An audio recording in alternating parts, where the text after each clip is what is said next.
Welcome to FolkFear, where forgotten villages whisper their secrets, and the soil remembers what was buried deep. This is not the horror of sharp teeth or flashing blades. It is the dread that grows from silence, the hush after an old song ends, the stillness around a sealed door, the echo inside an empty well. In this place, fear isn't loud. It breathes beneath the surface, in dirt, in blood, in names whispered only by the dead.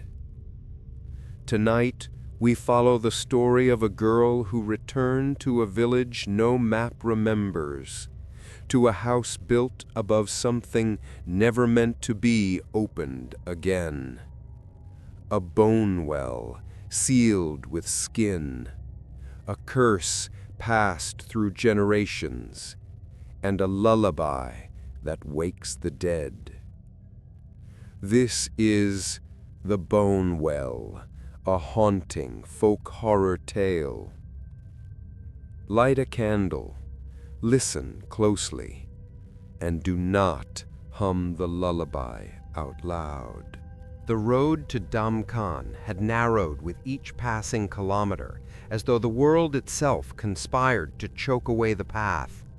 Trees hung heavy over the cracked asphalt, their branches gnarled like forgotten limbs reaching toward the headlights.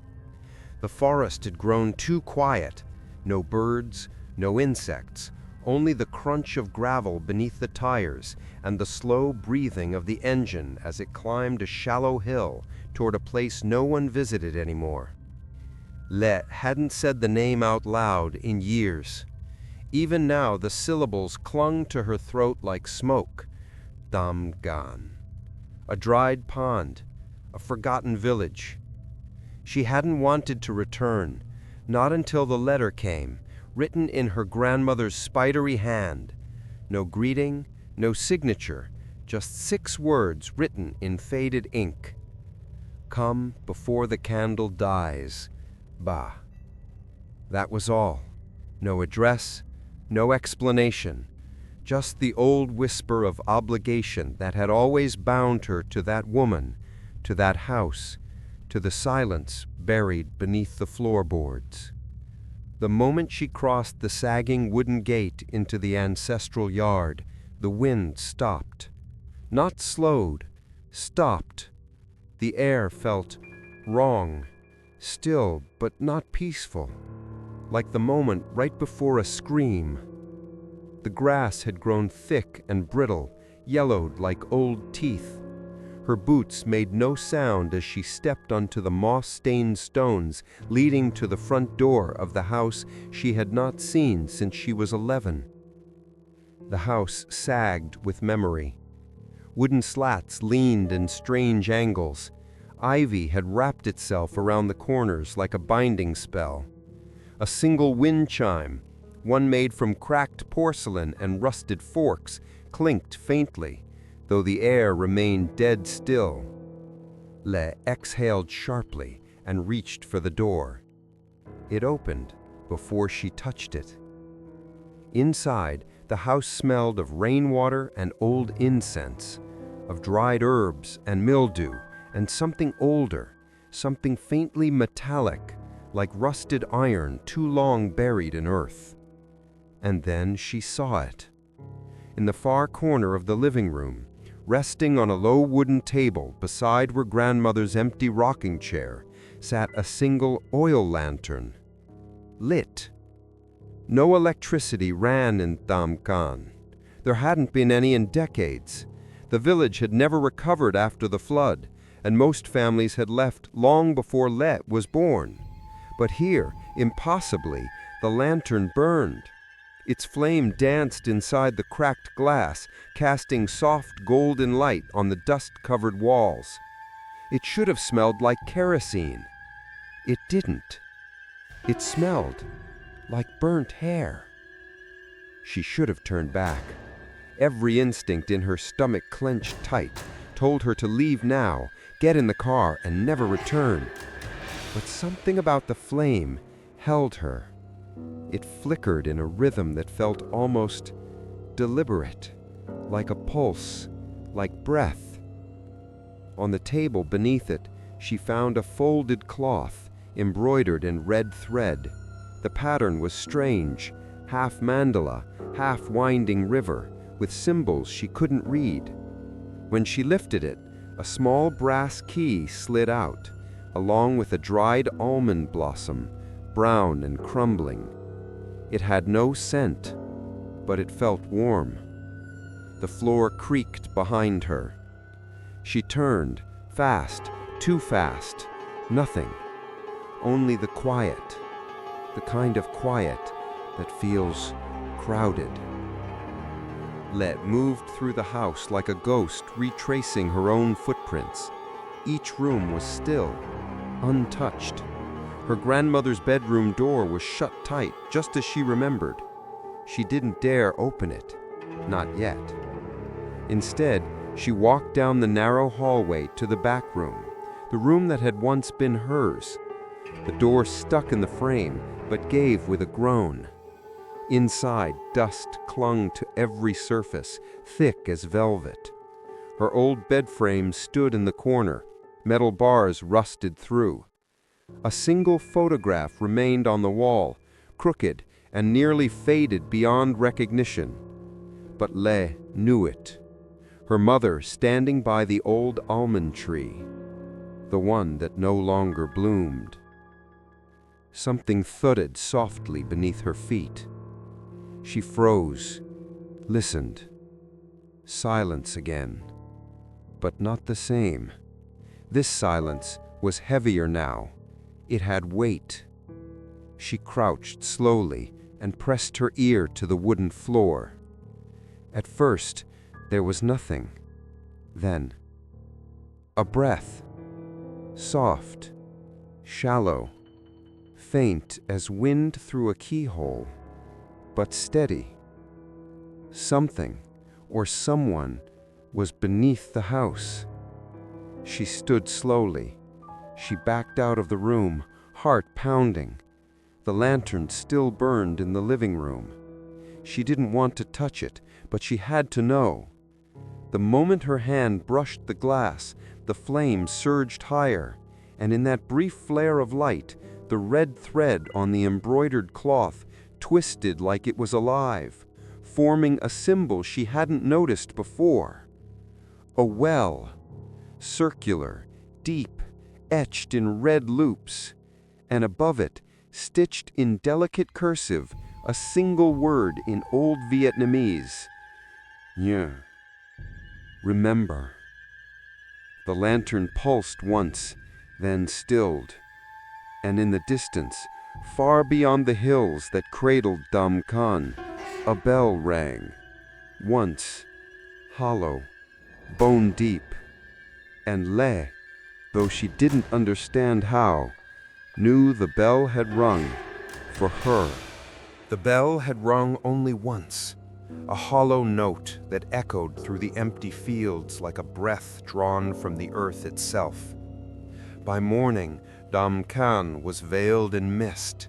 It clung to the rooftops, the trees, and the narrow dirt paths that coiled through the heart of the village. Every step Le took made no sound, as though the soil refused to remember her presence. She woke in the rocking chair beside the still-burning lantern. She didn't remember falling asleep. The letter from her grandmother rested in her lap now, though she was sure she had left it in her bag. And across the room, where the old altar once stood, someone had lit 3 fresh sticks of incense. The smoke curled upward, forming thin gray tendrils that weaved together in the air like fingers. She whispered, "Ba," but the room stayed silent, except for the faint crackling of the lantern. On the altar lay something new, a small bell, its surface blackened and cracked, wrapped tightly in red thread. It was no bigger than a child's fist, with a faint flint of bone visible beneath the soot. The thread had sunken into its surface, cutting through the material as if it had been there for centuries. Lei's breath trembled. She remembered the sound from last night, the single hollow note that rippled through her dreams and left the taste of iron in her mouth. This was it. She reached out. Her fingers hovered over the bell, feeling the chill radiate from it. For a moment, she thought she heard a whisper behind her, a low murmur in a dialect older than she knew. The words were soft, rhythmic, almost like a chant. When she finally touched the bell, the thread pulsed. The sound it made wasn't a ring, it was a sigh. The lantern's flame bent toward it, and suddenly the old house exhaled a breath of dust as if awakening. Outside, the village had changed. It was subtle at first. The mist hung lower, thicker. The almond tree in the yard seemed taller, its branches reaching higher than they had the night before. The air carried a faint sweetness, like dried flowers and decay. At the gate, an old man waited. He wore a conical hat, patched clothes, and his eyes were milk white with cataracts. Yet when he spoke, his voice carried strength. "You heard it, didn't you?"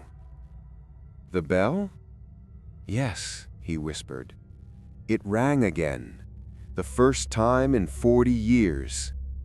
He took a slow breath, his gaze drifting toward the far end of the village where the path vanished into the mist. "It means the bones are stirring." She frowned. "What bones?" The man's lips twitched, almost forming a smile, but it wasn't joy. It was pity. "The ones we buried twice, once in the earth and once in shame." Before she could ask more, he began walking away, limping toward the fog, muttering to himself. His words were scattered fragments, names, prayers, half-finished sentences about a sealed pit and a promise not kept. She followed him a few steps, but stopped when she noticed the footprints he left behind. They weren't fresh. They were dark impressions already filled with rainwater, as if they had been there long before he arrived. She spent the rest of the day searching through the house, trying to piece together her grandmother's last days. In a drawer near the altar, she found a journal. The pages were brittle, the ink smudged by humidity and time. The entries were dated decades apart, written in short, frantic bursts. The bell must never ring again. The pact must be kept through blood, not mercy.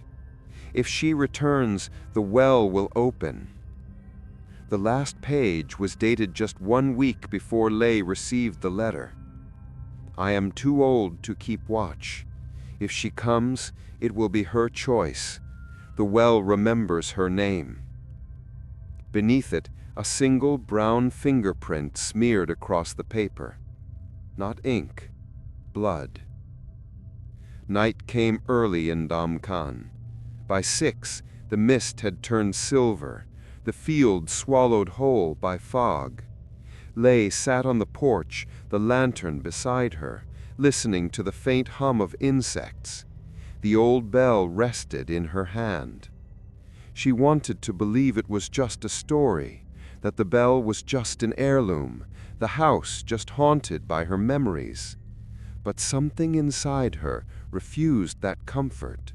There was an intelligence to the silence around her, an awareness. And then it came again. That sound. Sh-sh-n. A deep vibration like air pushed through bone.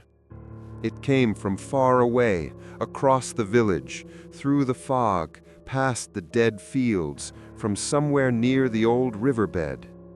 She rose, lantern in hand, and followed the sound. The path wound behind the remnants of old houses, their roofs sunken, their doors hanging open like mouths gasping for air. Grass had devoured the road. Frogs croaked somewhere unseen. The closer she walked, the colder it became. Her breath misted in the air. The bell sounded again, faint but steady, leading her like a heartbeat. And then she saw it. A small shrine at the edge of the village, barely standing, its roof covered in moss and prayer paper. Inside, 3 bowls of salt and a broken incense holder sat before a wooden effigy, its face carved with no eyes, no mouth, only a wide circle where the face should be. The bell hung from the roof beam, still ringing on its own. Each swing released a thin trail of red dust into the air. It shimmered faintly, as though mixed with bone powder. When she reached out, the bell stopped. The silence that followed wasn't natural. It pressed against her ears until her head ached. The lantern's flame flickered, and in the reflection of its glass, she saw movement, something pale and low crawling behind her. She turned. Nothing. Only the fog. But she noticed the ground beneath the shrine. It wasn't soil. It was white, cracked, uneven. She brushed it with her hand.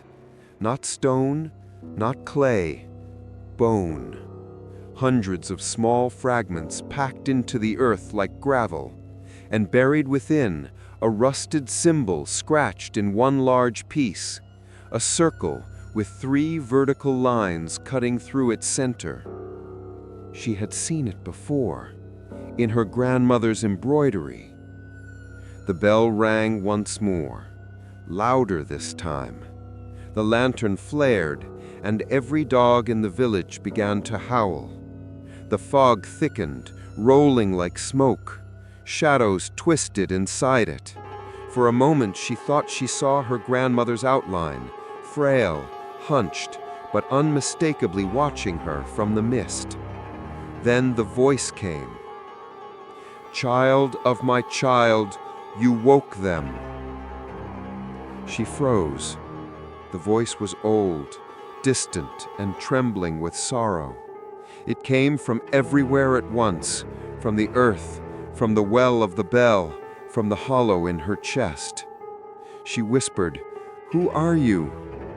"The one who fed them."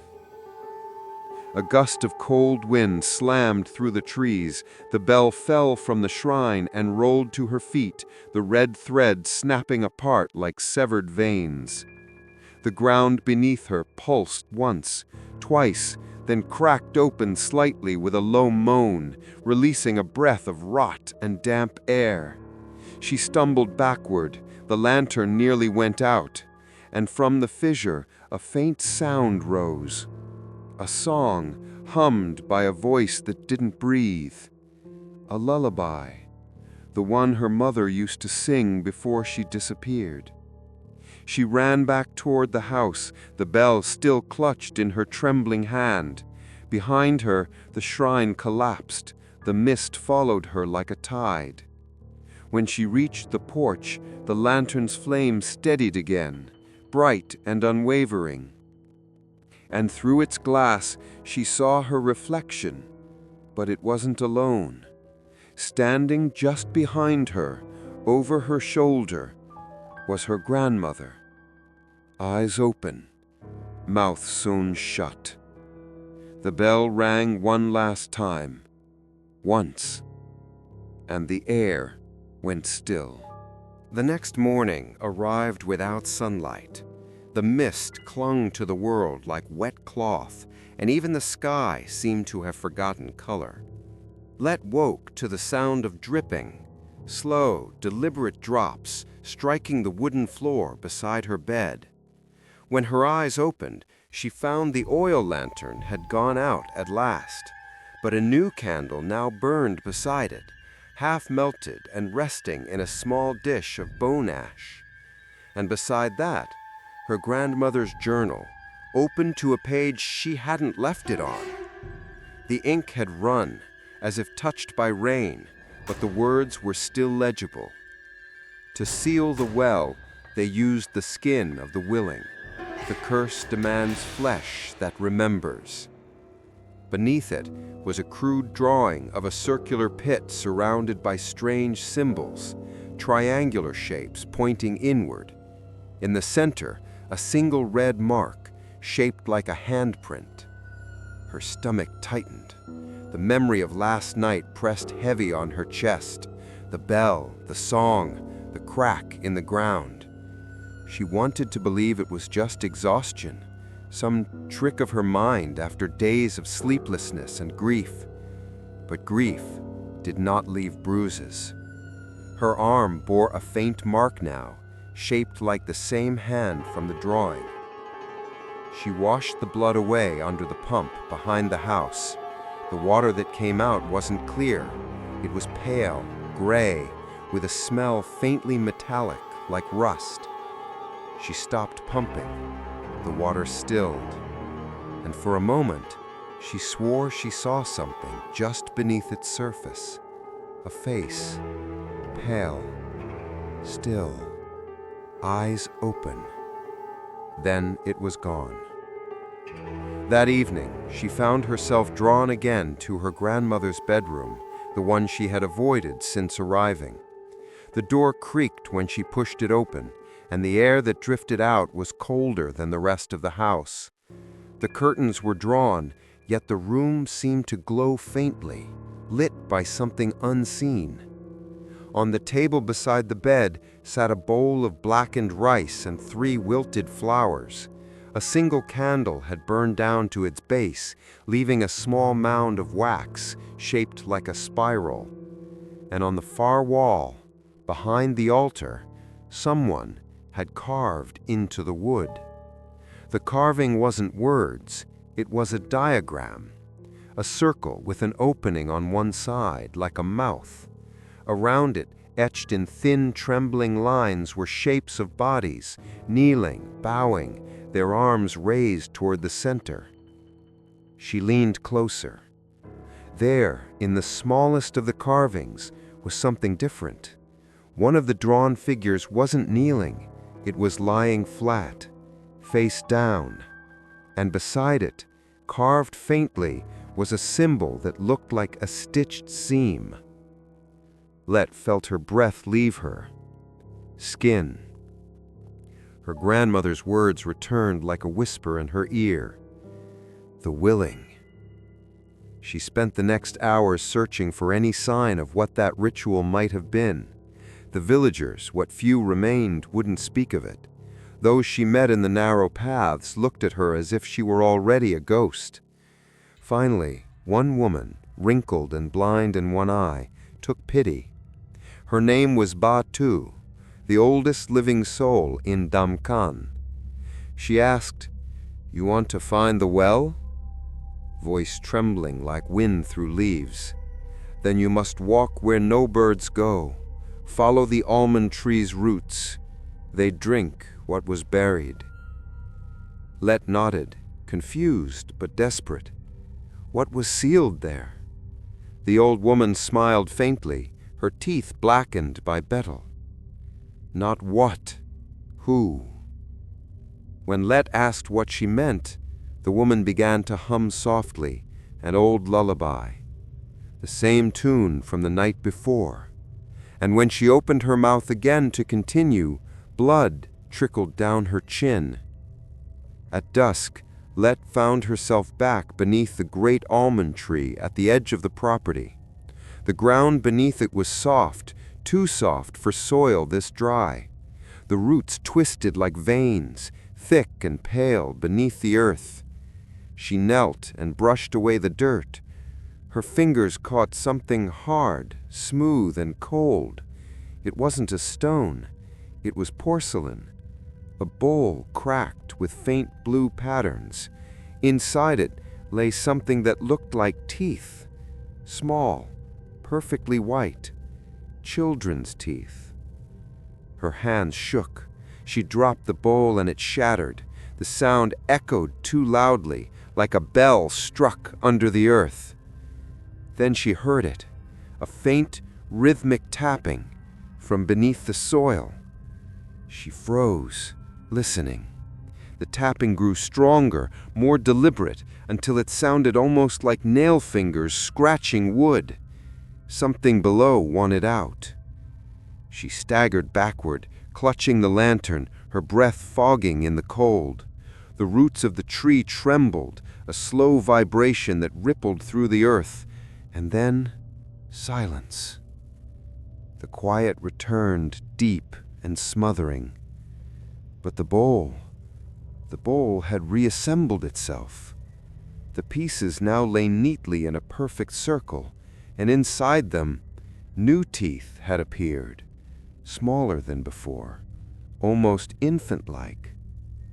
When night came, Let sat by the window with the journal open, reading the pages aloud, as if the words themselves could keep her sane. The diary spoke of the sealing. Her great-grandfather had led it, guided by a monk from a neighboring village who warned of a curse older than their bloodline.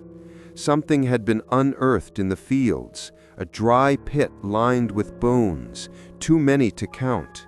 The villagers had mistaken it for a graveyard, but the monk claimed it was a wound in the land, a place that swallowed guilt. The monk told them to seal it, not with stone, but with skin. Flesh carried memory, he said, and the only way to silence the pit was to give it something alive that remembered what it had taken. So they chose one of their own, a girl of 17. She offered herself willingly. They flayed the skin from her back, stretched it over the opening, and bound it with pig's blood and ash. When it was done, the monk struck a bell carved from human bone. The sound echoed once, and then the land went quiet. Lay couldn't breathe. Her eyes traced the old handwriting, trembling over the final line. We sealed the well with her memory, but memory does not die. It only sinks deeper. She pressed her hand to the page and felt the faint texture of something uneven, something that wasn't paper. She tilted it toward the candlelight. The page shimmered, and she realized this section wasn't written in ink, it was written in blood. Outside, the wind rose. The branches of the almond tree scraped against the walls, whispering like fingernails on a coffin. The floorboards groaned, and the air thickened with the scent of rain and rot. Then, from beneath the house came the sound again, the breathing, deeper now, louder, closer. Lay stood, clutching the lantern. The flame bent sharply, pointing toward the far corner of the room, the one near the altar. The boards there were darker, warped. She knelt, placed her palm against the floor. It was warm. And then a voice, soft, familiar. "Lay, open it." Her mother's voice. Her throat closed. "May?" "Please," the voice whispered. "It's time to remember." The floor shifted beneath her touch. The wood split slightly, revealing a narrow line of earth beneath, black and glistening, pulsing faintly like muscle. She stumbled backward, heart pounding, but her gaze couldn't leave it. The crack widened, slow as breath, and from within a faint glow emerged. It wasn't light, it was something else, luminescent like bone under moonlight. And in that glow, she saw it, a circular mark carved deep into the soil, a well's rim. Her grandmother's embroidery, her family's curse. It wasn't buried under the tree, it was under the house. The lantern flickered violently, casting long shadows that moved on their own. Lay could smell blood now, fresh and sharp like iron cut open. The whispering grew louder, weaving between her thoughts. "Feed it. Remember. The skin must seal again." She clutched her head, shaking, whispering to herself, "No, no, no!" But when she looked down again, her hands were bleeding. Thin, deliberate cuts along her palms, shaped like the symbol from the diary. And below her, through the crack in the floor, something reached up. Pale fingers, too long, too many joints, pulling gently as if asking to be held. Lei screamed. The lantern burst, spilling light and oil across the wood. The hands withdrew in an instant. The crack sealed. The room fell silent again, save for the faint hiss of the dying flame. And in the smoke that rose, a shape formed, her grandmother's silhouette bowing before the altar. In her hand, the old woman held a strip of skin, thin, yellowed, human. She placed it gently over the floor. The voice whispered once more, from everywhere at once. To seal the well, flesh must remember. That night, the dream returned. Lei stood beneath the almond tree, its roots writhing like serpents in the dirt. The moon above her was red, bleeding across the sky. From the branches above, something hung, small porcelain bowls, dozens of them, spinning slowly on invisible threads. They clinked together like tiny bells, and from inside each bowl, teeth, baby teeth, filed into sharp points. As she stared up, the ground softened beneath her feet. She sank slowly into the earth, chest deep, shoulder deep, until the soil covered her mouth and only her eyes remained, staring at the bowls above. Then the tree spoke. Not in words, but in pressure, in pulse. Its roots coiled around her legs, and in the final moment before she disappeared entirely, one bowl shattered, spilling teeth across her face like cold rain. She woke gasping, dirt in her mouth. Her bedsheets were clean, but the taste lingered. Earth and something else, salt and iron. The candle had burned out. The air was dense, humid, heavy with the scent of almond blossoms. But it was late autumn. The tree hadn't bloomed in 20 years. Lei stumbled to the window. The garden below lay still, but there, in the shadows of dawnlight, she saw them. Delicate white petals scattered across the ground. Not just beneath the tree, leading in a trail toward the back of the yard. She grabbed her coat and followed. The morning mist had thinned, but the cold clung to her skin. The garden hadn't been touched in decades, choked with weeds and tall grass. Yet the petals formed a perfect trail, each blossom laid deliberately, forming a path like breadcrumbs across the broken stone. They led to the old well, the real one. Not the cursed one beneath the house, but the family's old water well, long dried and sealed with a slab of rotted wood. Her grandmother used to warn her never to play near it, not because it was dangerous, but because the others listened through it. At the time, she had thought that meant ghosts. Now she wasn't so sure. Lei knelt and brushed the wood aside. The boards gave way easily, too easily. Beneath, a dark hollow stared back at her. Dry, deeper than she remembered. And at the very bottom, something pale. She fetched the lantern, lit it carefully, and lowered it into the well. As the light descended, the pale shape took form. A bowl, porcelain, inside it teeth. She drew back sharply, her breath clouded in the cold air. Her hands trembled, but something compelled her to go further. She tied a rope around her waist, anchored it to the base of the almond tree, and began the slow descent into the dry well. The walls were damp, lined with moss and old insects petrified in resin. The air grew colder with every step down. When her boots touched the bottom, the silence became unbearable, like she'd stepped into a forgotten lung that hadn't drawn breath in generations. She picked up the bowl. It was identical to the one she'd broken near the tree. Blue rim, spiderweb cracks, and inside 6 small teeth, arranged in a circle, a pattern. She looked closer. They were etched, each one marked with a symbol, thin scratches shaped like numbers or letters. She couldn't read them, but she felt them. They pulsed under her fingertips. A whisper tickled her ear. Too late to forget. She turned, but the well was empty. She sang to them, you know. The voice was behind her now. Your mother, she sang as they pulled her down. Lay's hands gripped the rope. No, she whispered, but the voice continued, gentle, mournful. She offered her teeth first, to prove she remembered.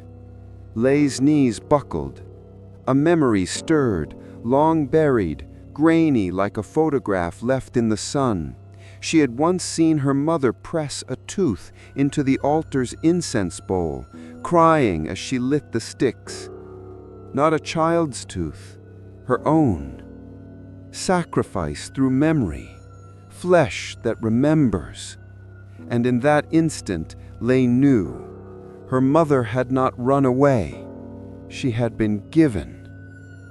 She climbed out of the well in silence, the bowl in her hand.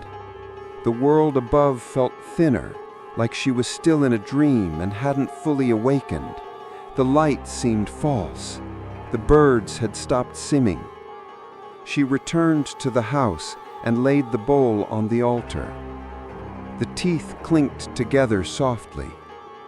Then, without warning, the floorboards groaned. She turned, and something was crawling out of the shadows beneath the shrine. A figure, small, pale, bent at the spine, skin stretched tight across bone. Its face was smooth, no features but a single slit where the mouth should be.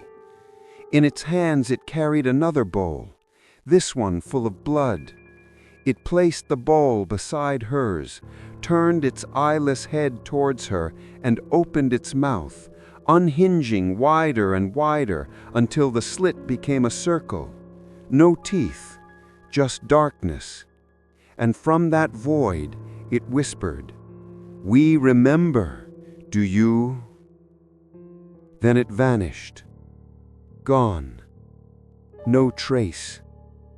Only the bowl remained, its blood still warm. Lay collapsed against the wall, weeping quietly. Her family had fed something old, something ravenous. Not just with bodies, but with pieces of themselves. Teeth, skin, memory. And now the thing beneath the house wanted her to finish what they began. She opened her grandmother's journal once more. Near the end was a passage she had missed before, scrawled hurriedly across several torn pages. If the tree blooms again, it means the roots have touched her. The well below wakes when fed the teeth of memory. I tried to seal it, but I am old, and she is stronger than I was. On the final page, in red, do not sing the song, do not place the teeth, or the well will open, not to receive, but to release. Lay's breath caught in her throat. She had already placed the teeth, she had already hummed the lullaby, and the tree was blooming. That night she did not sleep. She sat by the lantern, watching the flame sway back and forth, casting shadows on the old altar. The bowls rested beside each other, porcelain and blood. the two halves of a ritual long forgotten.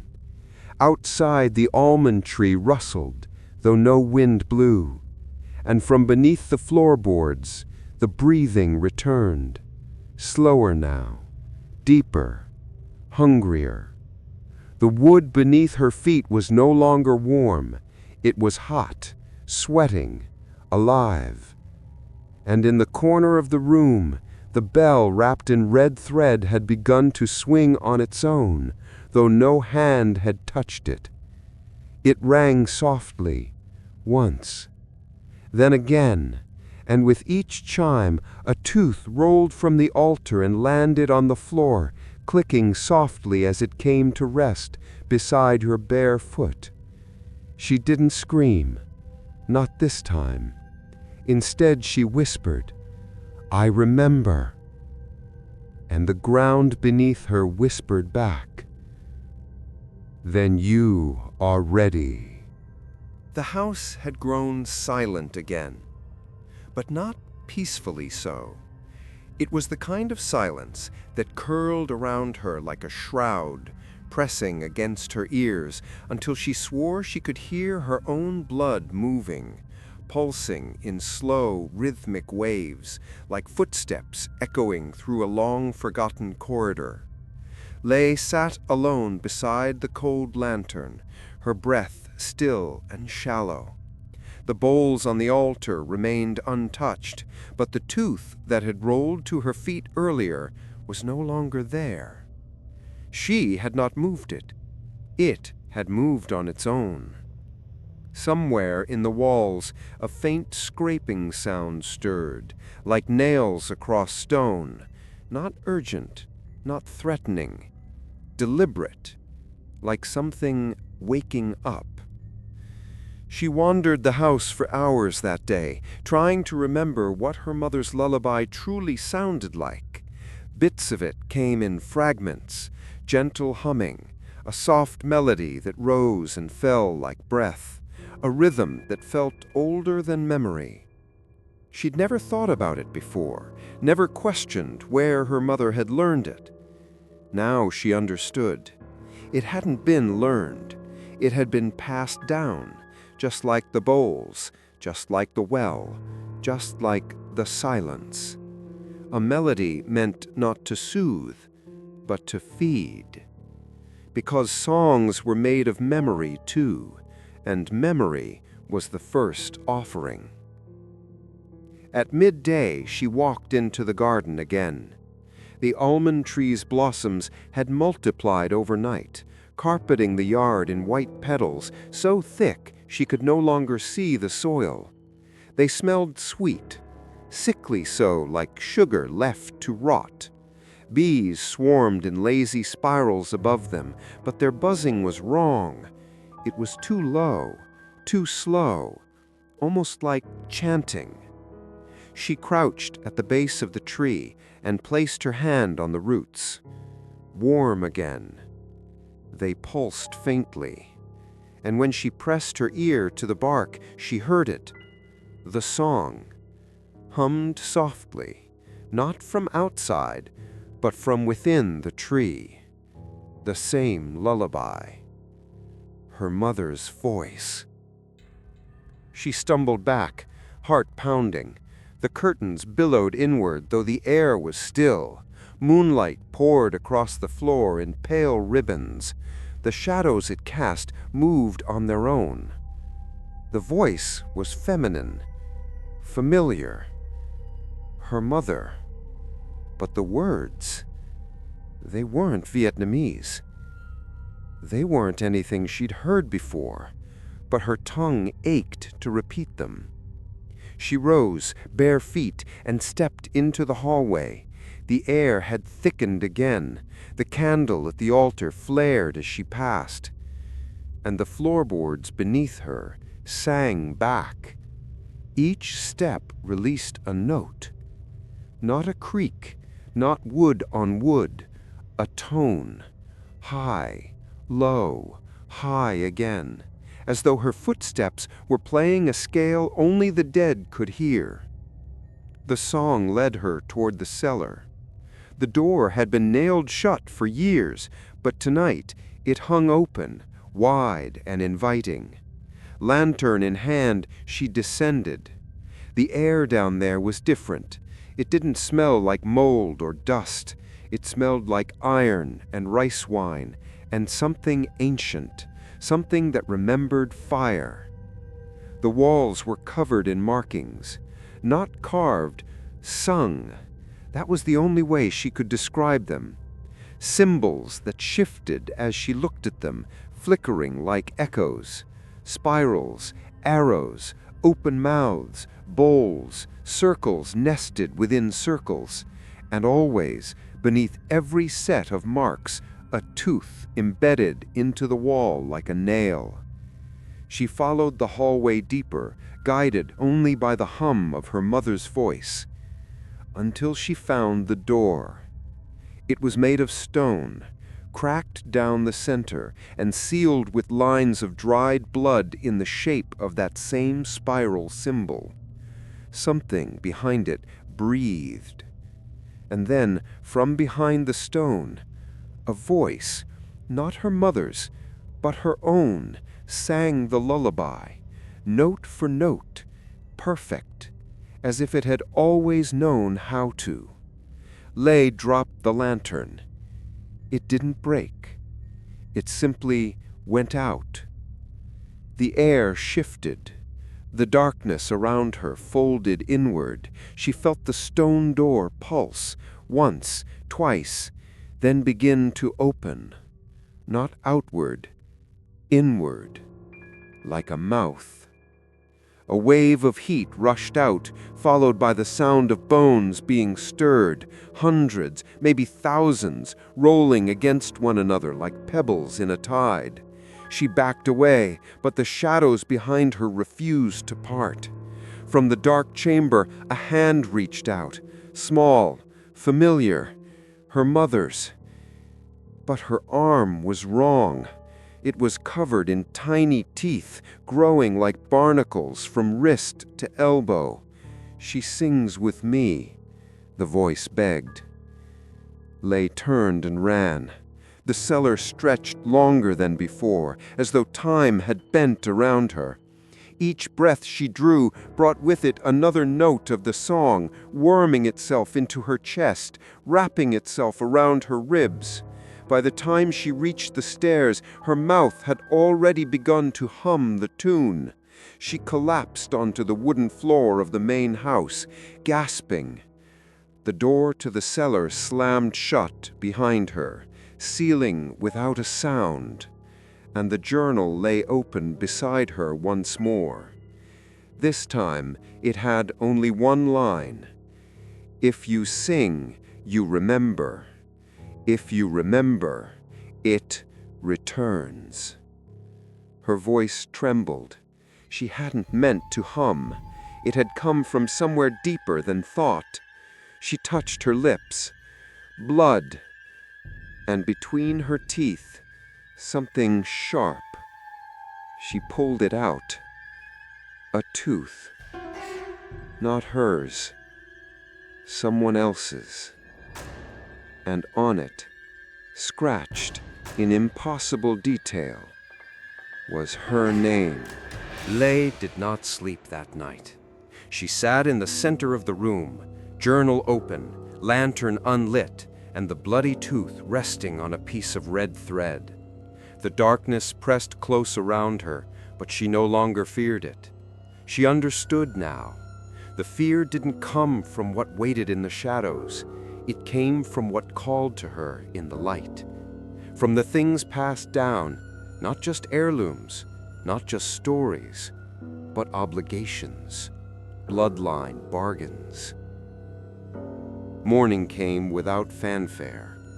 Gray light filtered through the cracked shutters like a dying breath. The blossoms from the almond tree now covered half the yard. The bees were gone. In their place, silence, thick and syrupy, pressing against the walls like fog made flesh.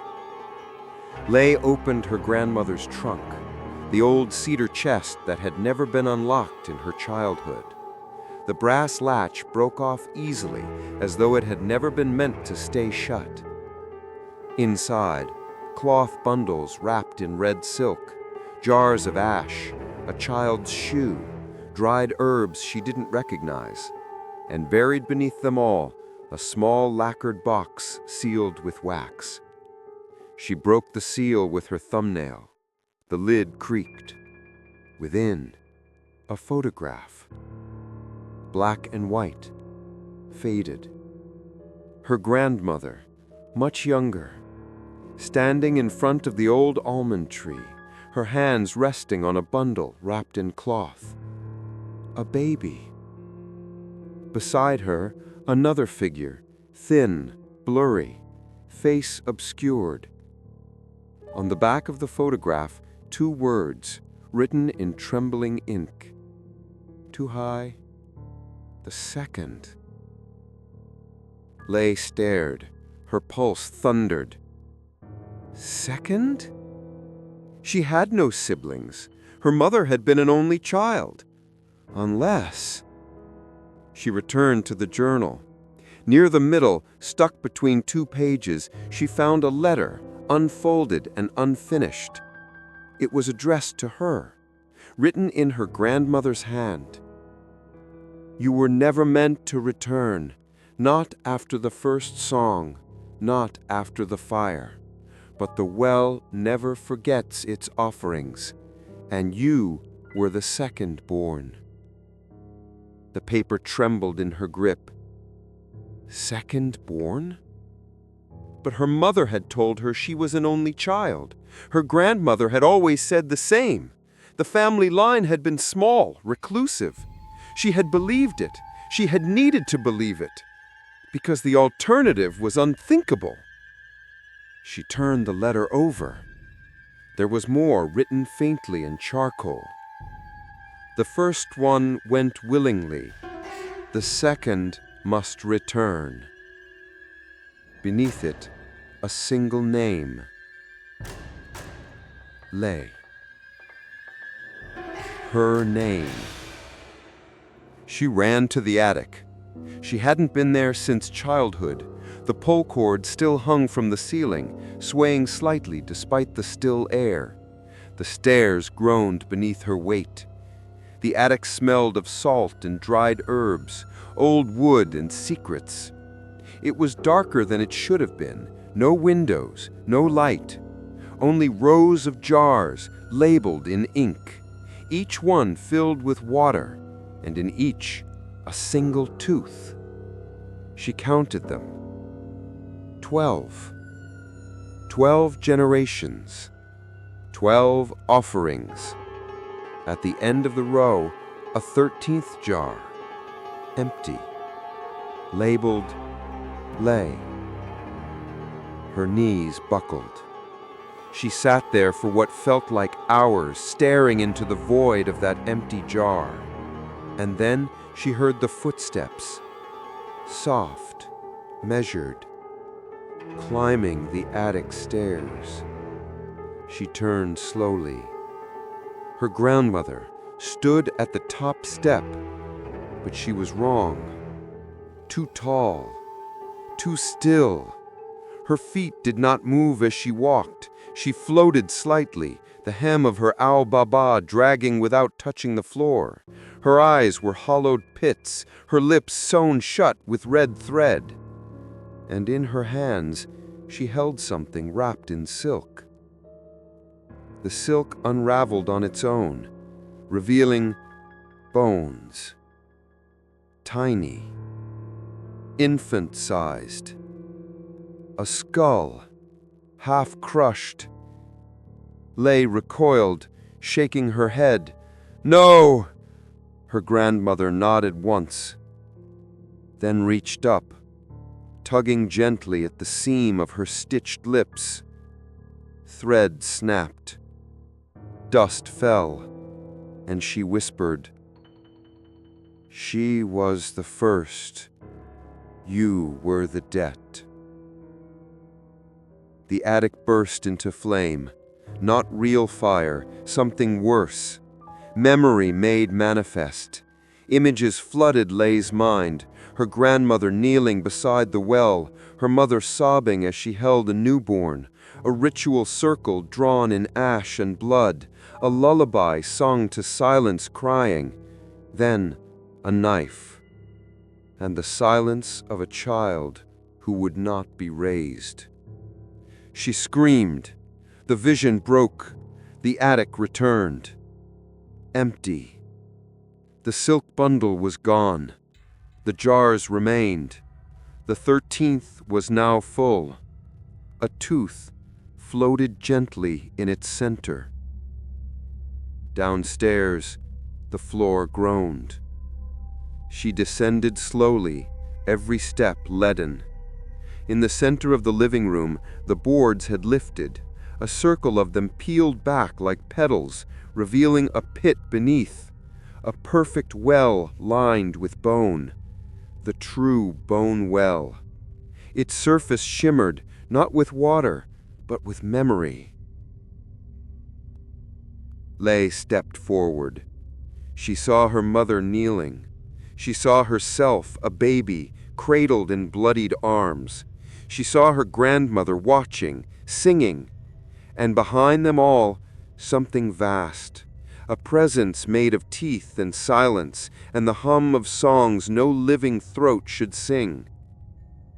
13 offerings, the well said. 12 given, 1 fled. Leigh whispered, "I didn't know." The well responded with her mother's voice, "You remembered. That is enough." She turned toward the altar. The bowls were gone. In their place, a mirror, small, cracked, and in its reflection, her grandmother, much younger, smiling. Then the smile cracked, split wide, too wide. A second mouth opened at the throat, and from it song, the same lullaby, but this time it hurt. Leigh fell to her knees, clutching her ears. Blood trickled from her nose. Her teeth ached, burned. She crawled toward the well. Behind her, the mirror shattered. The floor trembled. The song grew louder, and from the mouth of the well, a hand reached out, not to take, to offer. Her grandmother's hand holding the final offering, a strip of red cloth, woven from her own skin. Leigh took it, wrapped it around her wrist. The pain was immediate, searing. But then, stillness, silence. The house sighed, and from deep below, the well whispered, "The 13th has remembered." The wind no longer touched Demcant. Even when the leaves rustled in the almond tree, they did so without breeze, shifting as if stirred by something deeper than air, something breathing beneath the soil. Leigh hadn't spoken since the night she took the strip of skin from the well. The red cloth still circled her wrist, now dried and brittle, etched with fine black script too small to read. It pulsed faintly against her skin, a tether. She no longer questioned how or why, only where the breath was coming from. It began again near midnight, a low, hollow rhythm beneath the floorboards, like an ancient lung drawing in soil instead of air. It came in waves, slow, deliberate, not like breathing for life, more like preparation. A breath before a scream. Leigh rose from her mattress without lighting the lantern. Her hands moved on their own, tracing symbols on the wooden floor. A circle, a line, a bowl. Her blood smeared between each one, fresh from a small cut on her finger she did not remember making. The well had begun to teach her, not in words, in knowing. She pressed her palm to the floorboards. The breath beneath deepened, and the wood cracked like ribs. She fetched her grandmother's tools, a rusted crowbar, a coil of rope, the bone-carved bell now wrapped in faded linen. With slow, quiet movements, she peeled the altar aside. Beneath it, the floorboards bore the sign, a spiral inside a circle. The breath blew upward, warm and damp, the smell of iron and orchids. She pried open the wood. One by one, the boards gave way with a soft groan. Beneath them, stairs. Stone, damp, ancient, and carved into each step a name. Her ancestors, one per generation. Each step a bone. The 13th was hers. Blank. Waiting. She descended. The darkness was alive. It didn't press against her. It parted for her, welcoming, like something long starved recognizing the return of its meal. The stairs spiraled inward, deeper than any house's foundation should go. The breath followed her, rhythmic and constant. On the walls, veins, not stone, not roots, veins, pale and thick, pulsing softly with amber light. Lay placed her hand on one. It fluttered beneath her touch, recognizing her. The house was more than a house. It was a body, and she was its marrow. At the bottom of the stairs, the chamber opened. Vast, circular, still. The air did not move. Sound did not echo. Yet she felt watched from every stone, every shadow. Bones were pressed into the walls. Hundreds, fused together like fossilized coral. Skulls lined the upper ring, jaws open in eternal song. In the center, a pit. Not the well. The well. The original wound. Round, black, breathing. Its edges were lined with red cloth, old, tattered, some pieces still wet. From it rose a low hum, not in sound, but in pressure. It pulsed behind her eyes, inside her chest, within her bones. She stepped forward. The breath deepened. And then, her name spoken from the dark. Lay. She did not flinch. A figure emerged from the pit, cloaked in long strands of hair, its face hidden beneath layers of gauze and stitching. But the voice was her mother's, soft, broken. I was meant to keep it sealed, but I sang. Lay whispered, "Why did you leave me?" The figure tilted her head. "Because I was the 12th, and the 12th must guide the 13th. The gauze fell from her face. It was her mother, still young, unaged, but hollow, as though something inside her had been carved out and replaced with bone. Her mother extended her hand. In her palm, a key. It shimmered gold, carved with the same spiral. Behind the rib lies the truth. Take it and remember." Lay took the key. The ground trembled. The wall behind her shifted. A rib-shaped stone jutted outward. She inserted the key, and it turned with a sound like wet soil cracking underfoot. A section of the chamber wall peeled open, revealing a narrow corridor lined with candles already lit. The breath followed her into it. Inside, a second chamber, smaller, silent. A table stood in the center, carved from bone, its surface smooth and stained dark. Resting atop it, a book, bound in skin. She knew whose, the 13th Offerings Journal, her own. But it was already filled. Page after page, memories she hadn't yet lived, rituals she hadn't yet performed, names she hadn't yet spoken. And in the final entry, her death, described in perfect detail, wrapped in red cloth, lowered into the well, teeth removed one by one, and a note, "Only one who remembers willingly may seal the breath again." Tears slipped from her eyes, not from fear, from clarity.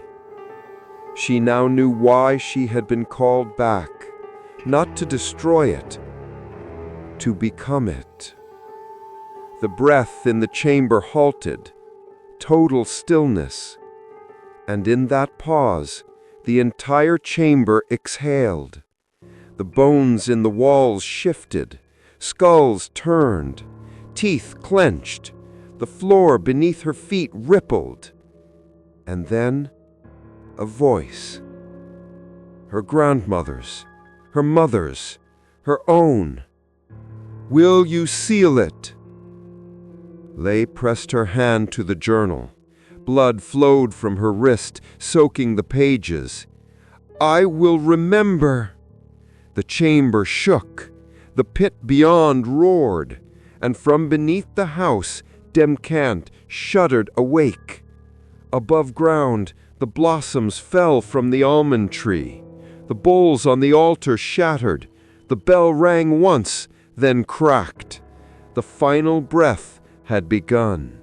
The stairs disappeared behind her. The chamber sealed itself with a sound like breath caught in the throat, wet, final, and intimate. Les stood alone, the journal pressed against her chest, her skin streaked with ash and memory. The red cloth on her wrist had darkened, soaked now with fresh blood that wasn't entirely hers. She was no longer visitor nor descendant. She was becoming the offering, and she still did not know why. Not truly. The bones remembered, but they had not yet spoken the truth. That would come now. The breath returned, fainter, more focused, like it was listening. The book in her hands grew warm. She opened to the first page. There were no words, only symbols, spirals, circles, the shape of a bowl, a single eye. She turned the pages slowly, and with each flip, the walls around her changed. Bone dust lifted into the air like mist, swirling through candlelight that had no flame. The symbols on the pages mirrored themselves across the walls, carved fresh into the stone as if written by invisible hands. And then the chamber answered. The bones began to whisper. Not voices, not speech, but stories, impressions pressed into the marrow of those who had come before, carried in blood, breathed in song. She saw her ancestors, each one bound to the well, none by force, all by choice. Each generation had made the pact anew, not out of guilt, not out of superstition, but survival. Lay dropped to her knees. The book fell open to a passage that had been hidden in the fold of the spine, faint ink that shimmered in the lightless dark. Our land was split by war, our rivers poisoned by greed. We fed the soil what the sky could not give. We buried our shame where water once lived. And then smaller, in another hand, The monks came too late. The breath had already learned hunger. It hadn't started as a curse. It had started as protection. The villagers of Dam Kant had turned to old rituals to bind the horrors of war and famine. They had poured blood into the wells when crops failed, offered teeth when children were stillborn. Not for gods, not for spirits, but to feed the land itself. And the land responded. Crops flourished, sickness vanished, but the breath grew deep beneath them, and with it, a need, an addiction. Sacrifice fed it, so they sacrificed more. The bones on the walls trembled. One skull dislodged itself and rolled forward. Lei reached for it instinctively and gasped. It was warm. Inside the hollow dome, etched into the inner bone, were names. Her family tree, carved with precision and care, going back hundreds of years. Her name was the last, blank space below it. No lines descending. She had no children, no siblings. If she entered the well, the bloodline ended. And for the first time she felt it, the fear of ending. The breath surged suddenly, surrounding her in a wall of soundless pressure. The journal snapped shut. Dust filled her mouth. Then a voice, deep and many-throated. Then write the next name. The altar appeared before her, made of bone and black stone, slick with old blood.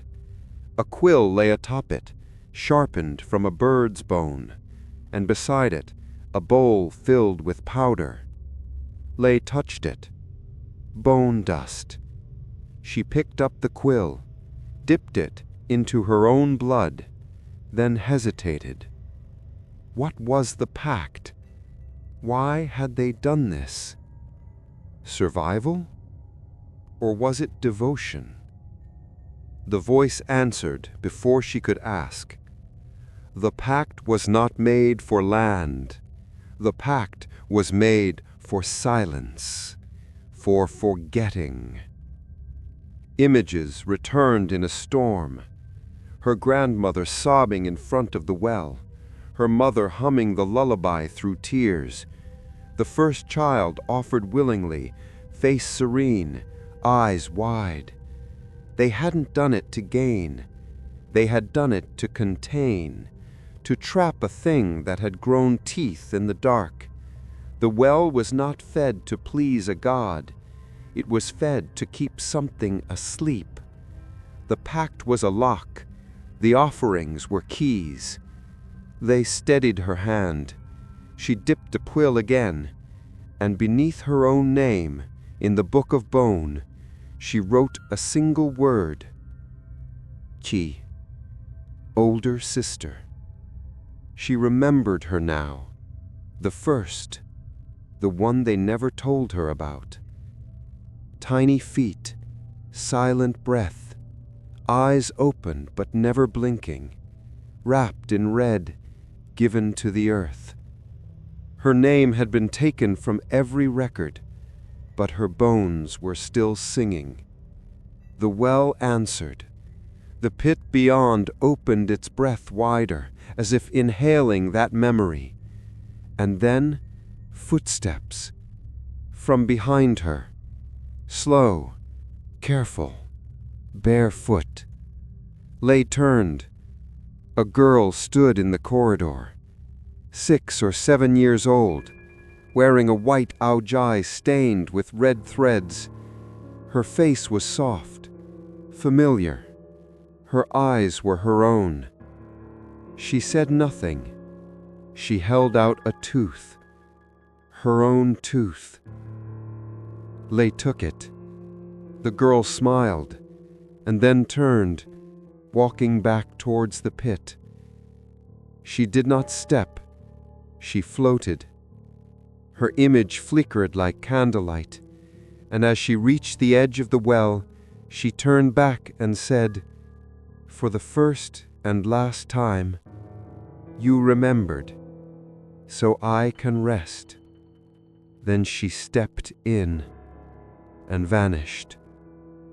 The chamber fell still, the breath steadied, the book closed itself and turned to ash. Lay stood alone again, but lighter, as though something inside her had loosened. She had fulfilled the pact, not with death, but with memory, by speaking the name that had been buried too long. And the bones sighed. As she ascended the stairs, the names on the steps began to fade behind her, not erased, sealed. One by one, the veins along the walls pulled back into the stone, the light dimmed, and at the top, the floorboards of the house reassembled on their own accord. The well beneath was still, but no longer hungry. And in the air, no breath, only silence. True silence, not the kind that waits to be broken, but the kind that follows healing. Lay stepped outside. The almond tree was bare again. The blossoms had all fallen, and at its base, a single bowl remained, empty, except for one perfect, polished tooth. Hers. She picked it up and smiled. The peace did not last. For a day, the village held its breath. The wind whispered gently through the almond branches. The bowls no longer bled. The teeth stopped falling. The breath beneath the house had gone still. But silence, true silence, rarely stays long in old places, especially in Damkan, because something remembered. Not her, not the bones, but the blood, and blood does not forget its hunger. Lay awoke on the floor of her childhood room. The journal was gone. The tooth she'd taken from the bowl had vanished. In its place, on the wooden floor beside her, was a single drop of blood, still warm, still fresh, and beneath it, scratched into the wood by a sharp object, was the spiral. Not etched, gouged. Something had clawed it in while she slept. She pressed her finger to the blood.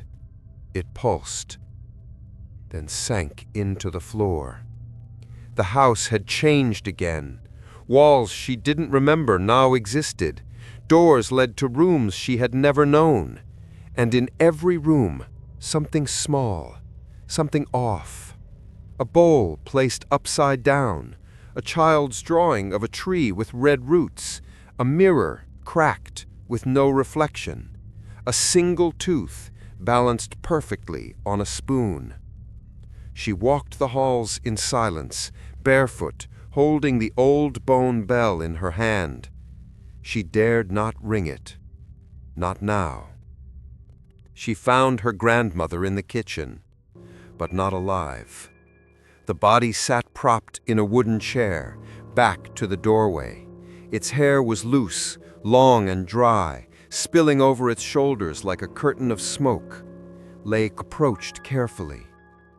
"Bah!" No reply. She stepped around the chair.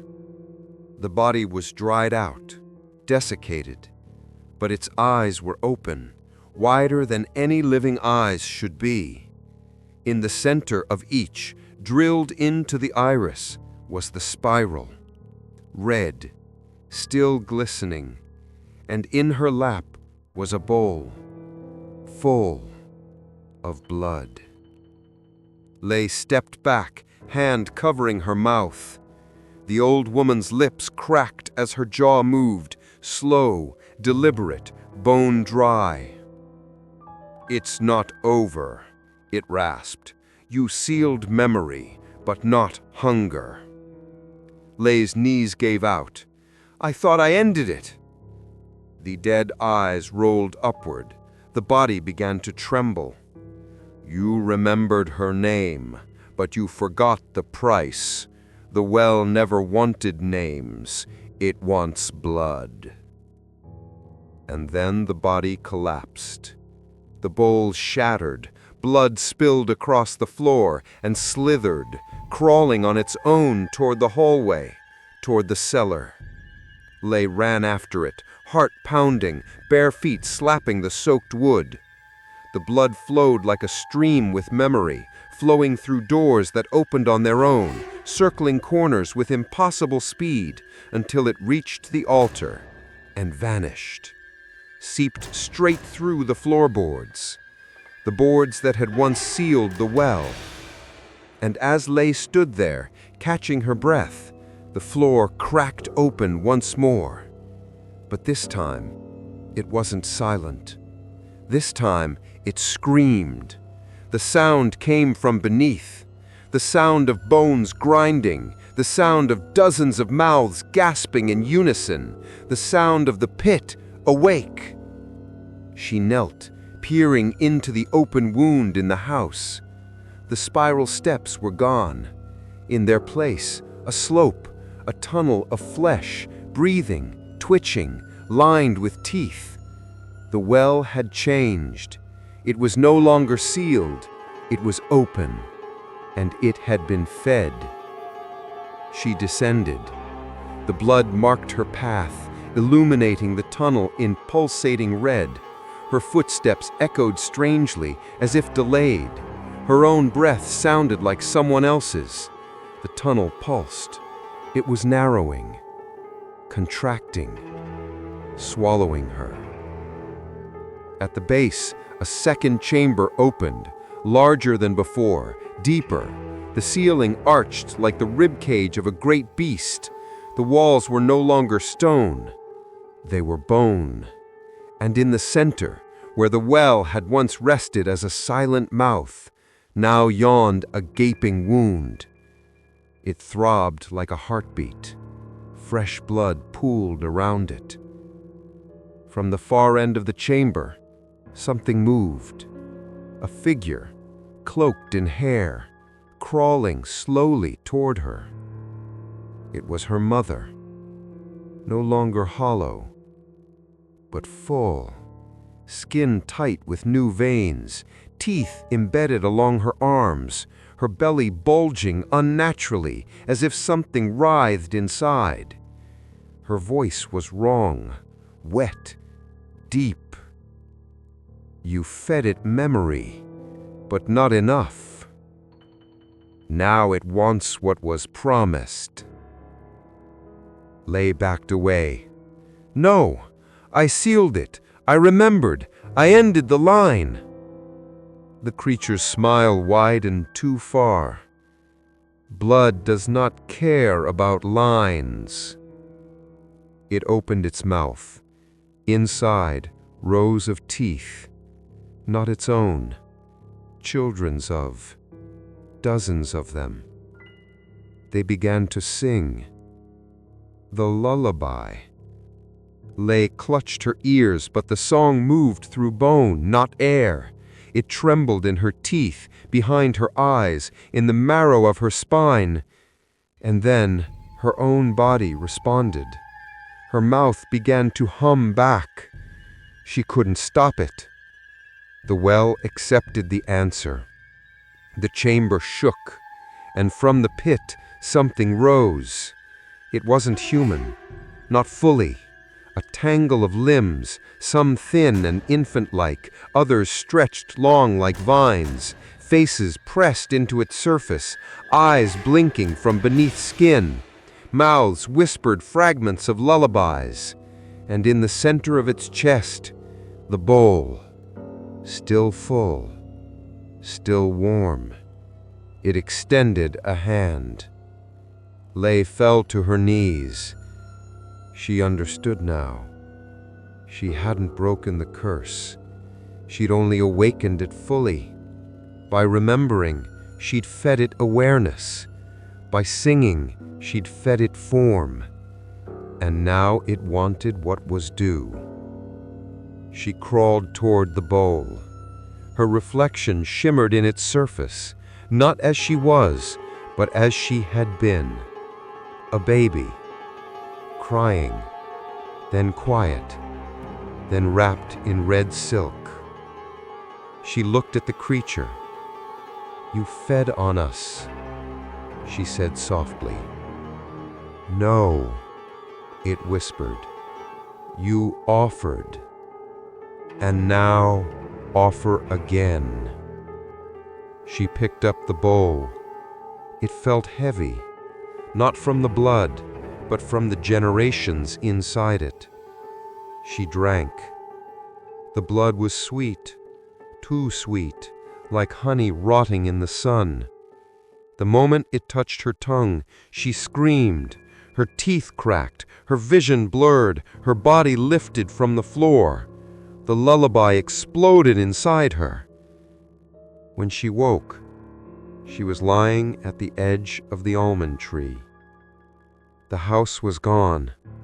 The pit was gone. The sky was clear. The wind had returned. But around her, blood, staining the grass, soaking her hands, and beside her, the bowl, empty, its porcelain cracked into a spiral, and her name lay, etched in red, on the inside. The sky was too blue. It felt wrong. The kind of blue that came after a storm that shouldn't have ended. Not soft or calm, but glaring, cold. Lay stood alone beneath the almond tree, her clothes stiff with blood. The bowl lay cracked beside her, its spiral now faded into a dull rust hue. The village around her was still, empty, too quiet. The house was no longer behind her, not burned, not collapsed, gone, as if it had never existed. She turned slowly, half expecting to see the well still yawning at her feet, but there was only grass, blossoms, petals caught in the wind. And then light, warm, flickering. From the far end of the field, she followed it. The path that had once led to the front gate of the house was overgrown with vines, but between the weeds and moss, something golden flickered gently in the daylight. A lantern, the old oil lantern, the one from her grandmother's altar, standing upright, lit. Impossible. No fuel, no wick, no glass, just flame, floating gently in the rusted frame. And beside it, footprints. Tiny, bare, leading toward the road that exited the village. Lay called out. No answer. She picked up the lantern. It was warm to the touch, not hot. The flame did not move with the wind. It pulsed with her heartbeat. And then it flickered twice. Once for yes, once for remember. She followed the prints. Out of Dam Khan, onto the road that twisted through the forest. The trees no longer leaned inward. The air no longer tasted of old incense or rot, but something still watched her from between the branches. Not eyes, not spirits. Memory. Her own. Woven into the land now, soaked into the roots. She passed a shrine she didn't recall. A rusted gate with her family's crest etched into the side. And then a mirror hanging from a tree branch, small, cracked. She stepped toward it. Her reflection did not match her. The woman in the mirror wore her face, but her skin was paler, and her eyes solid black, no whites, just depth. She touched the glass. The reflection whispered, "The lantern cannot die because the blood has not finished speaking." And then the mirror cracked, a fine web of fractures, and her face disappeared. By dusk, she reached the first house beyond the edge of the village, an old shack long abandoned. But the door was ajar. Smoke curled from its chimney. She stepped inside. No one was there. But something had been waiting. On the table sat a teacup, still warm. Inside, a tooth. She didn't pick it up. She didn't have to. She already knew whose it was. Her own. The one she had pulled in the dream, the one with her name carved on it. The lantern flickered again, and from somewhere above, a soft voice hummed. The lullaby. Again. Still. She stepped outside. Night had fully fallen. The stars above blinked like old eyes remembering the sky. The lantern shone brighter now. Its glow pushed the dark away in a perfect circle, and for the first time, Lei saw that her shadow did not match her shape. It had too many arms, too many teeth, too many faces. And the shadow moved a moment before she did. She dropped the lantern. It did not fall. It hovered. And then it floated away, drifting slowly, gently, like a firefly in a forgotten field. She followed it. It led her back to the village. But it wasn't the same. Damkhan had changed again. The houses were new. People walked the roads. Children laughed. Wind chimes tinkled in the distance. But no one saw her. She walked among them like a ghost. No one turned their head. No one blinked. She reached out to a passing woman. Her hand passed straight through. The lantern drifted higher now, hovering above the almond tree. And there, beneath it, her grandmother, alive, younger, holding a baby in her arms, wrapped in red, singing. And in the window of the house that now stood again, her mother, also alive, also watching, tears in her eyes, not fear, regret. Lei stood frozen. This was not now. This was then. Memory had swallowed her whole. The lantern pulsed, once, twice. The wind turned. And just like that, the village vanished again. The trees wilted. The house collapsed. The child in her grandmother's arms turned to dust. And the lantern lowered back into her hands, heavy now. She looked inside. The flame was gone. In its place, a single drop of blood, floating, still warm. And then, from behind her, a voice. You cannot carry it forever. She turned. It was the girl again. Her sister. The first offering, the forgotten one. She stood barefoot, no longer glowing, no longer floating, just a girl.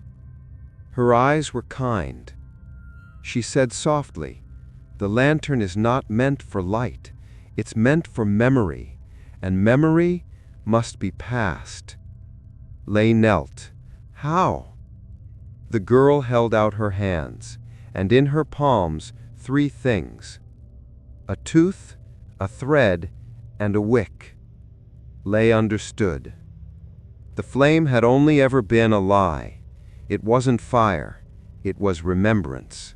It only burned as long as someone was willing to carry what others refused. The curse had never needed fuel, only memory.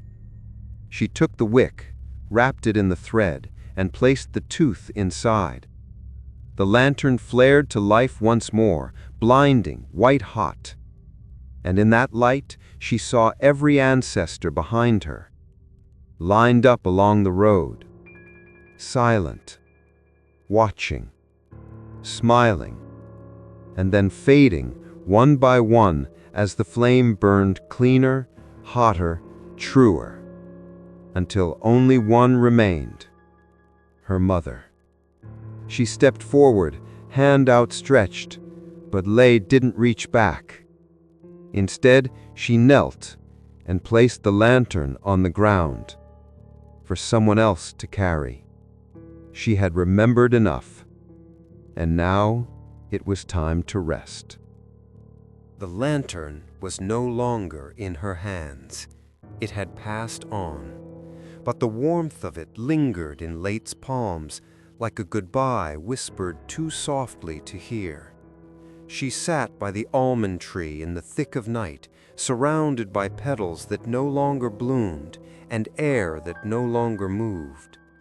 She thought the story had ended, but memory, real memory, rarely closes quietly, especially not when it has one more voice to speak, especially not when it's the voice of a mother still drowning. It began with water, not the scent, the sound, a slow trickling beneath her, so faint she thought it might be blood again, or wind folding through roots. But when she pressed her ear to the ground, she heard it clearly, dripping, echoing from far below. Then came the voice, a woman's, gurgling, strangled. "Help me! I stayed too long." Leight's heart stilled. It wasn't a dream. It was her. She didn't hesitate, not anymore. She ran back to the hollow in the earth where the house once stood. The pit had not sealed this time. It had grown darker, wider, its mouth agape with anticipation. She didn't light a lantern. She didn't call out. She just jumped. And the pit caught her like a cradle. The descent felt endless. She did not fall. She sank, as though the earth had become water and she a stone that remembered where to go. Darkness surrounded her, but not emptiness. Faces moved in the walls again, but not screaming this time. Singing, soft, gentle, the lullaby again, but the words were broken, wet, drowned. She landed with no sound. The floor beneath her was slick stone, ancient and polished. The chamber had changed. It was now submerged. Knee-deep in still water, the entire room shimmered in black glass. Stalactites hung like jagged teeth from above. Bones floated gently beneath the surface. Finger bones, jaw bones, tiny ribs. And in the center of the chamber, a figure, chained, bent over the edge of a sunken well. Her hair hung like algae. Her wrists were raw, bound by rusted metal fused into the stone. Her skin was pale, not from death, but from time. She turned, and Late saw her mother, still alive, still whispering, still singing. Late ran through the water, splashing bone and memory aside. "Meh!" The woman raised her head slowly. Her face had not aged, but her eyes were dim, hollowed out from within. I tried to stay asleep with it, but I remembered your name." A tear rolled down her cheek, then vanished into the water, as if the chamber drank it. "And so it pulled me back." Late knelt beside her, reaching for the chains. Her mother winced. "No, if you free me, it will drown you." Late looked down. Her hands were bleeding. The water had risen to her chest. She hadn't noticed. She tried again, pulling at the chains. Her mother cried out, not in pain, but in warning. "The well only lets go when it is full. You must offer something more." Late looked around. The bowl, the bell, the tooth. She had left them all above. But then she remembered. The song. She took a breath, and she sang. Not the lullaby, not the ancestral song, her own. A melody she had heard once in childhood, barely formed, broken by fear and memory. A song made of grief and hope. The chamber shuddered, the water swirled, and the chains cracked. Her mother gasped as they fell from her wrists, the rusted metal vanishing into the black water with a hiss. The well at the center opened, not to swallow, to release. A plume of light burst forth, soft, golden, like breath escaping after lifetimes of silence. The bones beneath the water began to rise, floating gently upward, surrounding them like stars suspended in a still sky. Her mother wept, and Late held her, tighter than she ever had. They sat there for what felt like years, two daughters of a broken line, two women stitched together by lullabies and sacrifice. And when the light dimmed, they stood. The path out had returned, dry, solid. The breath had ended. The memory had passed. But just before they climbed, her mother turned. "It will sleep until someone else sings. Make sure no one teaches them the song." Late nodded, and together they ascended. Above ground the dawn had returned, soft, real. The almond tree was blooming again, but not unnaturally. Its petals were white, clean, no blood, no teeth. And beneath its branches, the cracked porcelain bowl had vanished. In its place, a single braid of hair tied with red thread, a keepsake, a reminder of what had been silenced gently, finally, by voice instead of violence. Late stood in the sun, her mother beside her. Neither spoke, but the silence felt full now, not haunted, healed. And in the distance, the wind carried no songs, only wind, just wind. And that was enough. The sunlight didn't stay. By evening, the sky bruised purple again, and the shadows around Dumton lengthened, like they were crawling back into place. Lei watched her mother sleep beneath the almond tree, her chest rising and falling peacefully for the first time in decades. There was color in her face now, not just bone-deep weariness. But Lei couldn't rest, not yet, because something wasn't finished. She felt it, in her blood, in her bones, in the rhythm of the earth beneath her feet. The well was no longer calling, but something else was counting. She walked the perimeter of the old house's footprint.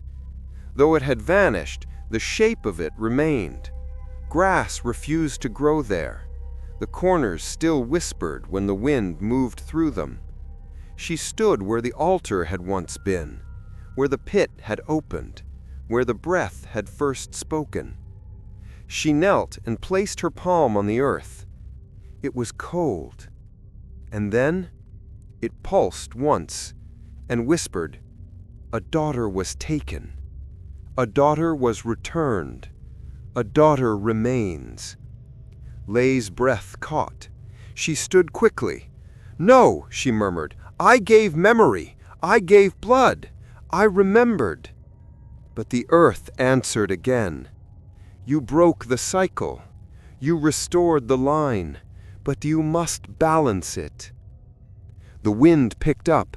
The petals began to swirl, not dance. She turned toward the tree. Her mother sat up, suddenly alert, eyes wide. "It asked you, didn't it?" Lei nodded slowly. Tears brimmed in her mother's eyes. "I hoped it would be different for you." She stood, her bare feet soundless on the grass. "It always demands balance.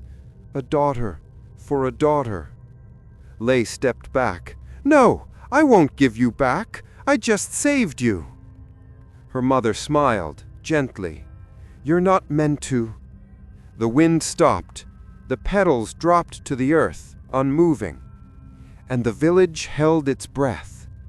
And the earth opened beneath the tree. Not a well, a cradle. A hollow, curved basin, lined with old silk and red thread. The place where the first offering had been wrapped. The place where the bloodline had begun to remember. Her mother stepped forward, but Lei grabbed her hand. "I'll go," she whispered. Her mother turned to her, gently shaking her head. "No, that's what it wants, but it's not what it needs." She placed her hand over Lei's heart. "You carried too much. You must stay. You are the memory now." Then she smiled, this time with peace.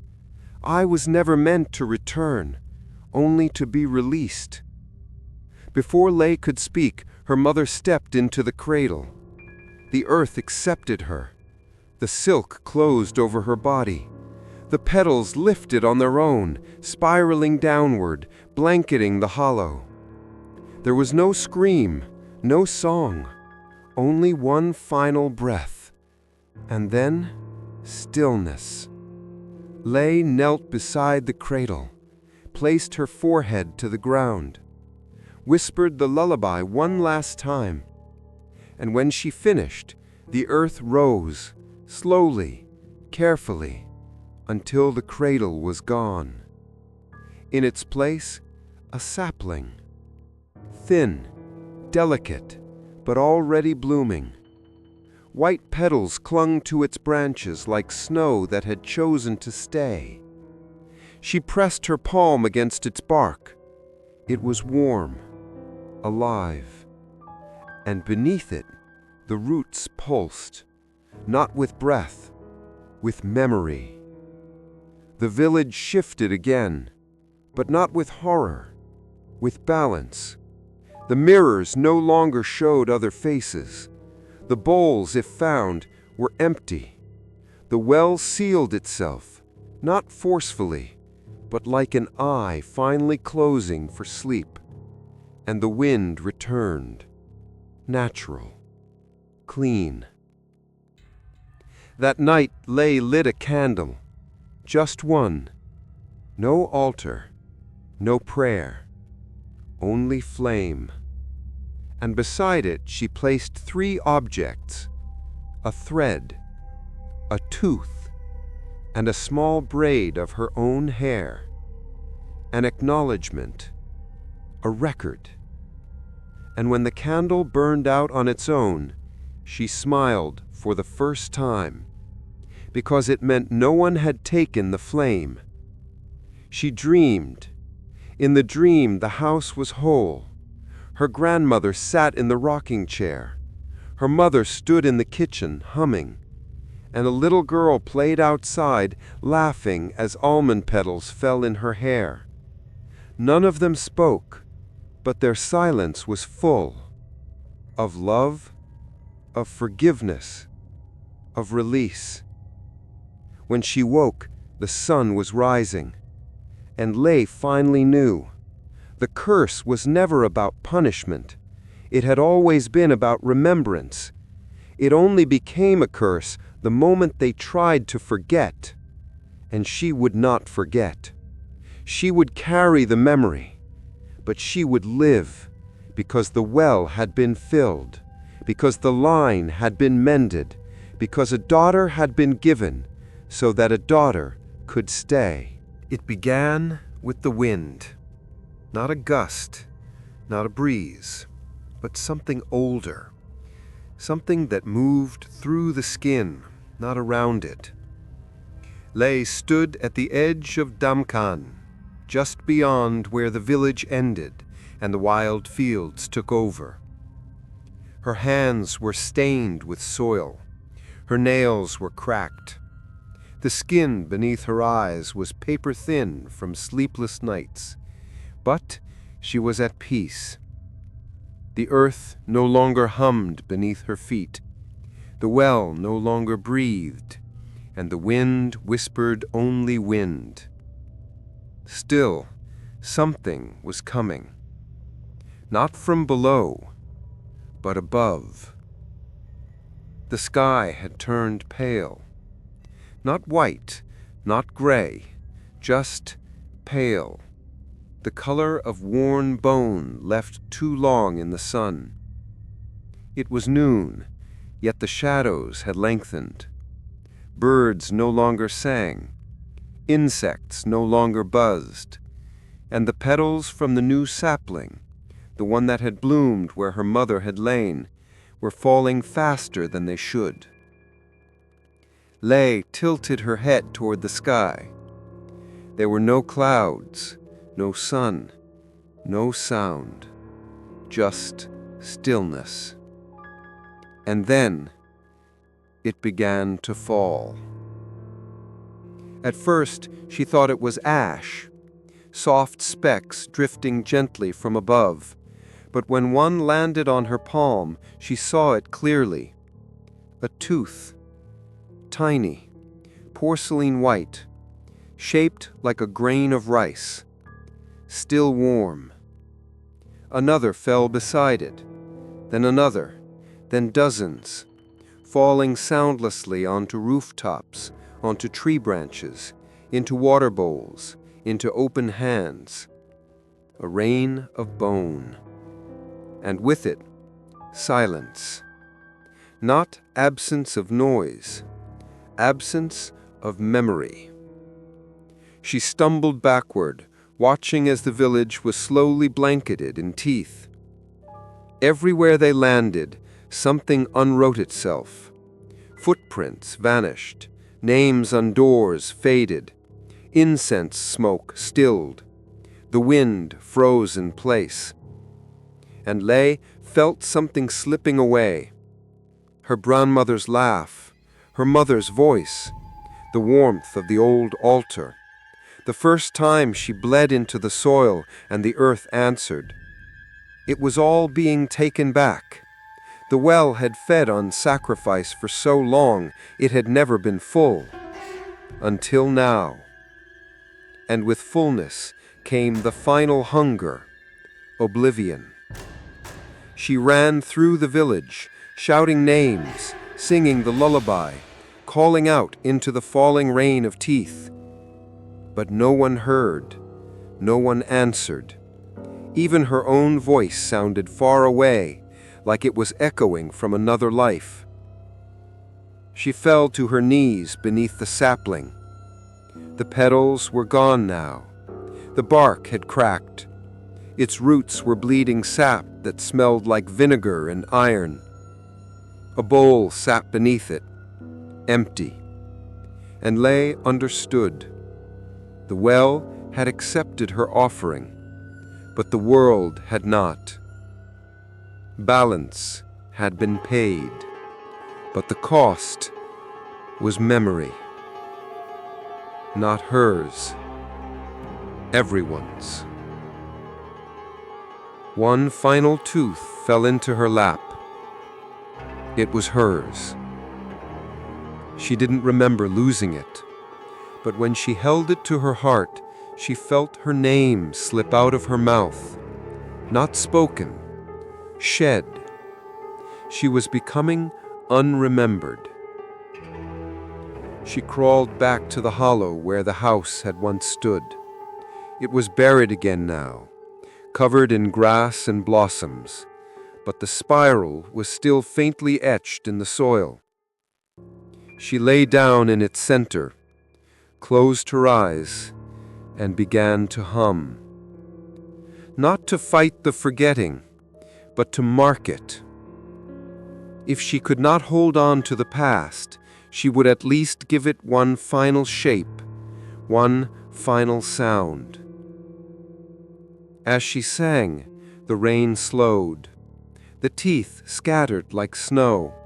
Some melted into the soil, some turned to dust.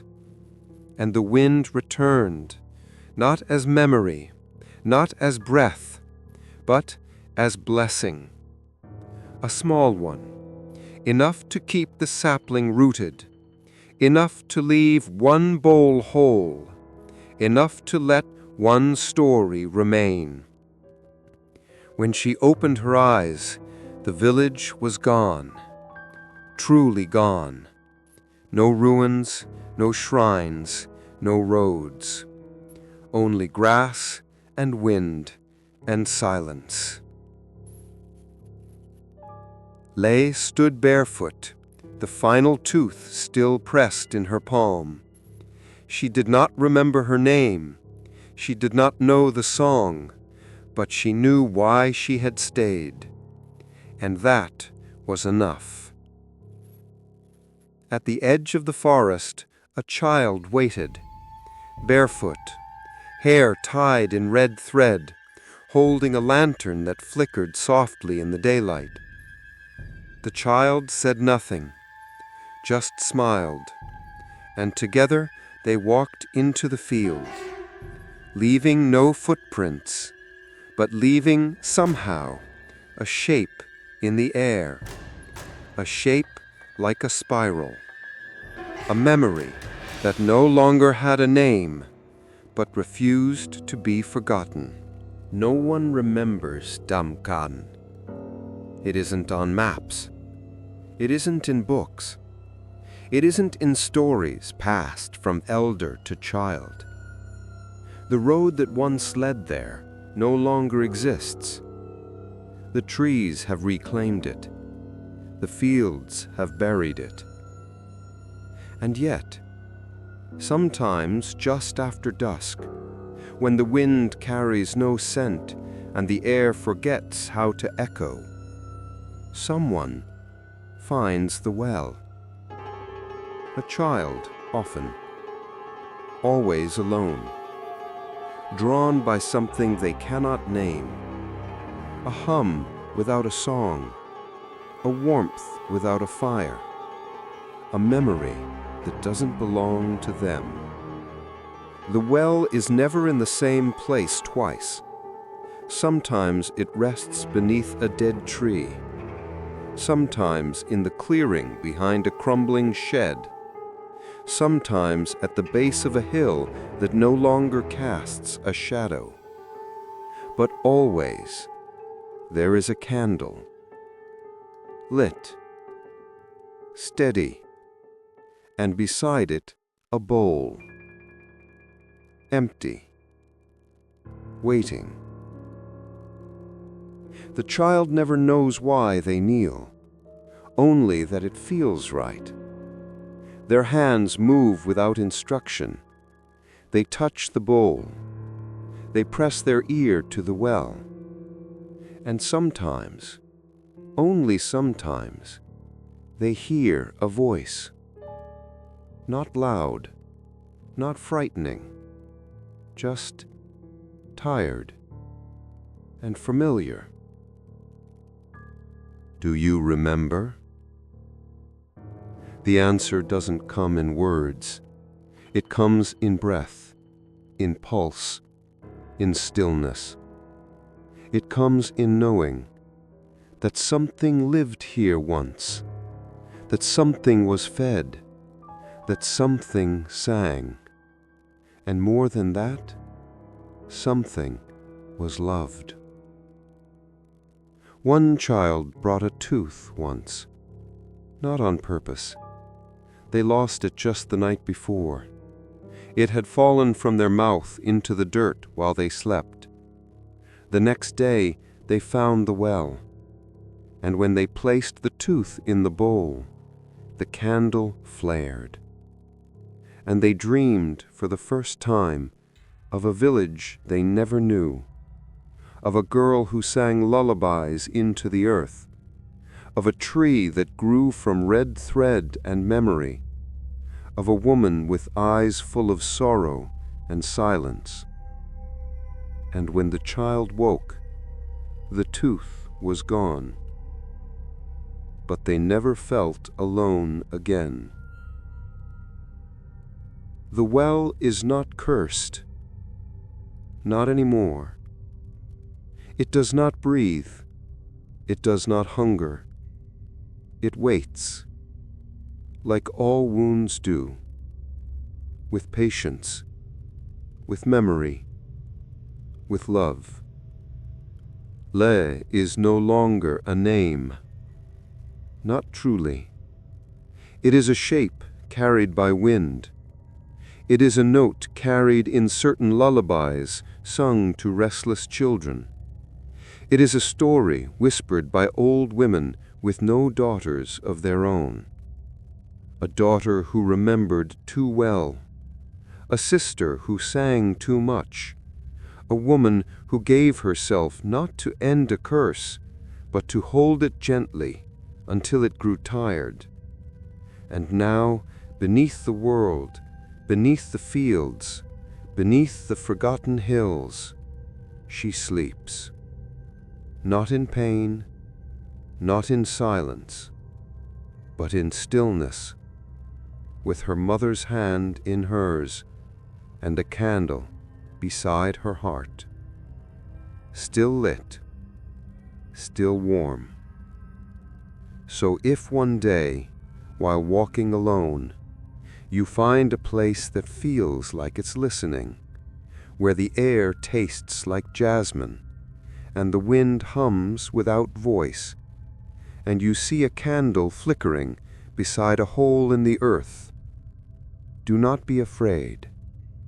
You've only found the edge of memory, and memory has been waiting for you.